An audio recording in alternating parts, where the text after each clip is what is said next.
Dans le Nord-Pas-de-Calais, dans un quartier de Bavincourt, il se passe depuis quelques mois des faits pour le moins troublants. On va même jusqu'à parler de l'homme qui rit.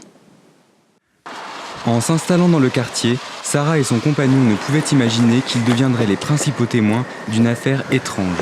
En effet, régulièrement, des bruits inquiétants se font entendre depuis la maison voisine. On entend des bruits, comme une voix.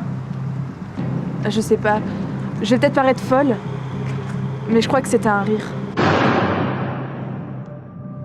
Entre terreur et stupéfaction, le jeune couple tente de comprendre ce qu'il se passe chez leurs voisins.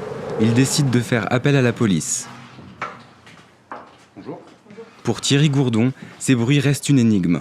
Il se souvient du jour où Sarah et sa famille, terrorisés, sont venus lui demander de l'aide. Les rires, moi au début, j'y ai pas cru. Maintenant, plus personne ne rit. Mais quand j'ai vu Madame à quel point elle était paniquée, je me suis vraiment posé des questions. C'est à ce moment-là que j'ai décidé de me rendre sur les lieux pour constater ces fameux bruits. Sur les indications de Sarah, le lieutenant Gourdon se rend sur place. Équipé d'un magnétophone, il effectue un enregistrement des bruits suspects. La brigade décide alors de faire analyser la bande sonore par une équipe de scientifiques. Les conclusions confirment les craintes de Sarah. Il s'agit bien d'un rire.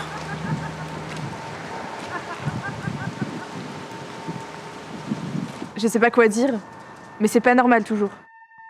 Pire encore, le rapport d'expertise atteste qu'il s'agit d'un rire humain. Mais d'où provient ce rire? Explication. Le rire est un comportement réflexe, exprimant un sentiment de gaieté qui se manifeste par un enchaînement de petites expirations saccadées plus ou moins bruyantes. Et donc, après comparaison avec des documents d'archives, les échantillonnages sont formels. Ce rire provient d'un individu masculin. Plus de doute possible, il s'agit bien du voisin, Eugène Ménard, un homme pourtant réputé sans histoire. Facteur de profession, il habite le quartier depuis 25 ans. Jérôme le côtoyait dans son enfance. Oui, je le connais depuis qu'on est tout petit, on a fait les 400 coups ensemble. Mais non, je l'ai jamais vu rire. Non, c'était quelqu'un de discret, quelqu'un de normal. Face à la situation, il est temps pour le lieutenant Gourdon et ses hommes d'intervenir. Mais sur le seuil de la maison d'Eugène Ménard, coup de théâtre.